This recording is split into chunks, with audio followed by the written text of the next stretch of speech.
Salve, salve rapaziada, como é que vocês estão?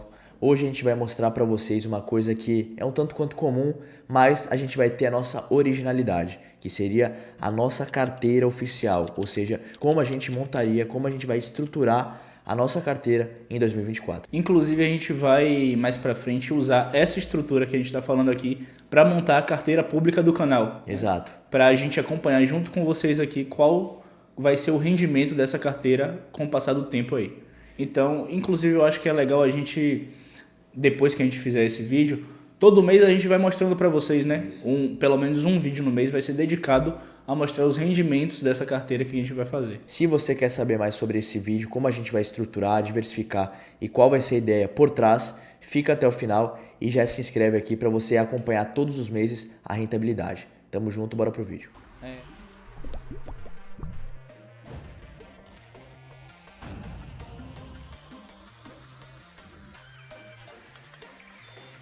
Então a gente começa aqui falando sobre o ativo que vai ser o mais seguro da carteira, que vai ser renda fixa. A renda fixa a gente está escolhendo colocar 25% da carteira, e esses 25% vão ser justamente ali para simular um fundo emergencial que você também poderia fazer, que é justamente para quando aparecer uma oportunidade diferente ali, uma ação muito barata que está no mercado, ou então realmente simulando uma situação da vida real. Você, como investidor pessoa física, você precisa ter uma reserva de emergência, porque pode aparecer alguma emergência ali na sua vida e você tem que ter esse caixa ali para poder lidar com esses problemas do dia a dia, né? Ter uma liquidez interessante. Isso. Então a gente colocaria 25% em renda fixa, tendo dessa renda fixa só CDB de liquidez diária, né? Um CDB ali que rende ali 100 ou um pouco mais de 100% ali do CDI, que tem uma liquidez diária. Se não tiver liquidez diária, não vai adiantar nada, porque você vai precisar tirar ali desse investimento para fazer alguma coisa ali no dia a dia, ou então tirar para investir, e você não vai poder. Já começando agora, botando o pé um pouco mais nos negócios arriscados, a gente vai entrar com 20% em fundos imobiliários. Visto que a gente quer galgar umas posições, por exemplo, fundos de shopping, fundos de lajes corporativas, fundos de papéis, a gente quer galgar essas posições, mas não quer se expor tanto. Então acho que vai ser interessante, porque vai ter um dividendo interessante retornando pra gente, mesmo que seja pouquinho. É interessante você ver na sua carteira lá o pingando esses centavos e ao longo do tempo crescendo, e tendo também um pouquinho de exposição, caso tenha um pouco de volatilidade, você se expondo também de modo interessante, mas nada que te abale muito. Inclusive, você falou aí que é um pouco mais de risco, né? Porque justamente é um ativo de renda variável. Isso. A gente sabe que, comparando com as ações, é menos arriscado porque a volatilidade é bem menor. Isso. E é muito interessante porque te paga dividendos mensalmente, né? De forma geral, os fundos imobiliários costumam pagar todo mês. Só que, ainda sendo um ativo de renda variável, ele é muito seguro. Isso. Porque ele tem essa característica de pagar dividendos todos os meses, né?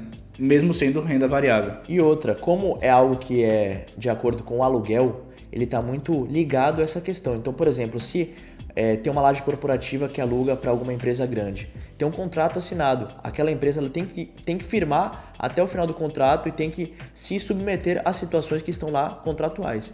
Então não é tão fácil assim simplesmente parar de receber dinheiro, né? E obviamente que a gente vai pegar fundos imobiliários que tem uma vacância ali baixa, ou seja, tenham realmente um fator de aluguel interessante, que venham pagar um dividendo ali interessante.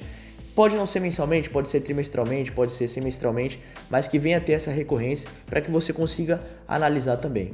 Mas de forma geral é mensalmente, né? né? Também com 20% a gente vai colocar em ações brasileiras. Então, ações que são pagadoras de dividendos, boas pagadoras de dividendos, e que tem uma perspectiva boa de crescimento nos próximos anos. De empresas que, por si só, sempre trazem lucros altos. Porque se você ficar pensando nessa de o Ibovespa tá alto, o mercado tá em baixa, tá em alta, tá em baixa, você às vezes vai acabar se perdendo ali no longo prazo, talvez não valha a pena. E sempre o que vai valer a pena é você investir olhando para a empresa que você quer investir, olhando o que a empresa tem a te oferecer. não necessariamente o valor do mercado, o valor ali do índice Bovespa, né? Eu acho que é válido lembrar aqui que a gente investe em ações brasileiras porque o Brasil é um país emergente. Ou seja, se vier um crescimento econômico para o Brasil, obviamente as empresas daqui vão crescer. É diferente de um país que nem Estados Unidos ou um país europeu que já tem uma consolidação. Obviamente o PIB deles vai variar muito menos que o nosso, mas a gente tem um potencial de crescimento muito maior. Então nossas empresas também vão ter um potencial de crescimento muito maior. Por isso que é interessante a gente se situar ali em empresas que são de fato consolidadas no mercado, mas também algumas empresas que vão ter um potencial de valorização interessante. Por exemplo, na época da pandemia, um pouquinho antes da pandemia, foi quando eu comecei a entrar nesse mundo de investimentos, né? Eu lembro que a VEG era metade do preço que é hoje, e a VEG é uma baita empresa. Para vocês terem uma ideia, a VEG é uma empresa aí que tem mais de 40 anos. Então, é uma empresa consolidada de turbinas, de motores, e estava com preço pela metade do que é hoje. Então, assim, era um recorte que as pessoas não tinham ainda enxergado o valor da VEG. Hoje a VEG pode estar, beleza, um pouco superfaturada. Agora sim, é só um exemplo que eu estou dando para vocês de que de fato tem muitas oportunidades, como o Rick falou. E também vale a gente ressaltar aqui que não é porque está subindo que o preço já está alto e nem porque está caindo que o preço está baixo. Exato. Né? Por exemplo, a Magalu há um tempo atrás aí que chegou a bater o quê? 100 reais mais ou menos a ação? Foi. É 90 e poucos. E quando tava caindo ali, tipo, tinha gente que ela despencou, foi pra 14 reais e tinha gente que ainda falava, 14 reais ainda tá caro, essa porra vai descer mais. Porque tava totalmente um preço lá nas estrelas que não condizia com a realidade da empresa. Exatamente, era muito acima do valor que de fato ela merecia estar, né? Então a gente está trazendo aqui em linguagens mais fáceis para vocês. Então a gente está falando aqui como se de fato a gente estivesse numa troca de ideia aqui normal, tá? Então por conta disso, a gente vai manter os 20% em fundos, 20% em ações do Brasil e vamos começar a dolarizar agora com 20% do patrimônio em ações gringas, tá? Eu acho que é válido ressaltar, o Rick também acha interessante isso. Tem oportunidade de você investir na gringa com ETFs aqui no Brasil, tá? Ou seja, é um compilado de empresas da gringa que você pode investir em um ETF do Brasil, as BDRs que se chamam, ou você pode simplesmente pegar e investir diretamente lá em ações gringas, só que você vai ter que ter uma corretora gringa, né? Então assim, a gente não tem parceria, não tem nada, mas já falando, a Avenue é uma excelente corretora, que de fato é uma oportunidade de você investir lá fora, aqui do Brasil. Geralmente o pessoal que está iniciando ali, começando a comprar ações gringas, prefere comprar os BDRs, né? Porque é alguma coisa que ele compra aqui no Brasil, que já é uma coisa que ele já está acostumado, mas reflete exatamente o que são essas ações do mercado lá de fora, né?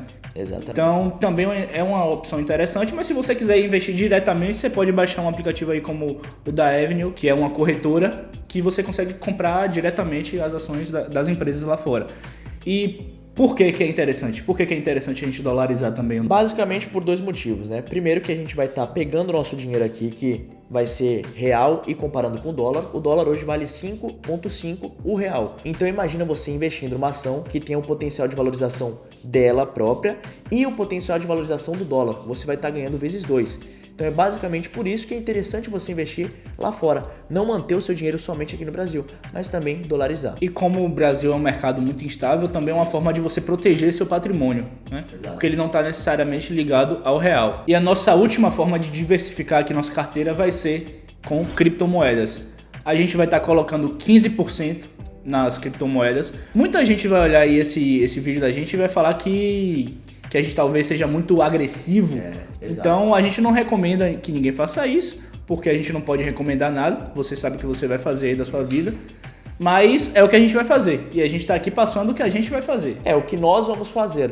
A gente não tá recomendando nada pra ninguém, tá? A gente vai estar mostrando o que a gente tá fazendo. Somente isso. Dessas criptomoedas aí, a gente vai ter a nossa variação, vai ter Bitcoin, Ethereum, Solana, a gente vai ver, a gente vai montar e vai montar junto com vocês, né? Muita gente vai achar que é uma quantidade alta, 15%. Outras pessoas que têm o patrimônio totalmente cripto vai achar uma quantidade muito baixa. Então a gente tá fazendo o que a gente acha que é o ideal, tá? Então acho que é importante ressaltar que a maioria das pessoas, né, na nossa faixa etária não vai querer investir em renda fixa. Por quê? Porque você tem um patrimônio ali que você vai economizar um pouco de dinheiro para botar esse dinheiro investido. Então você vai querer botar o seu dinheiro para retornar 1% ao mês? Beleza, você está conseguindo investir ali 200, 300 reais por mês. Para voltar, às vezes, 1% desses 300 reais, você vai querer investir para ganhar, às vezes, 3 reais no mês. tá? Enquanto que você pode sim ter um potencial de valorização numa criptomoeda. Claro que a gente não vai expor dessa forma tão imediata quanto a gente vai botar em fundos imobiliários, ações BR, que são de fato um mercado mais de risco, mas a gente vai também ter um potencial de exponencialmente ganhar mais dinheiro. Então, galera, essa é a nossa carteira. Se inscreve aí no canal, compartilha com a galera, dá o like para você acompanhar e poder ver como vai ser o rendimento dessa carteira futuramente. Compartilhe com aquele seu amigo que de fato acha interessante sobre esse assunto, tá? E outra, acompanhe os vídeos do canal para que você agora também possa conhecer e se estreitar esse relacionamento com a gente, já que a gente vai começar a postar vídeos sobre a nossa carteira, sobre a nossa rentabilidade, isso tudo a carteira pública do canal e trazendo muito conhecimento aí para vocês que de fato ainda estão entrando nesse mercado, tá certo? Tamo junto, valeu!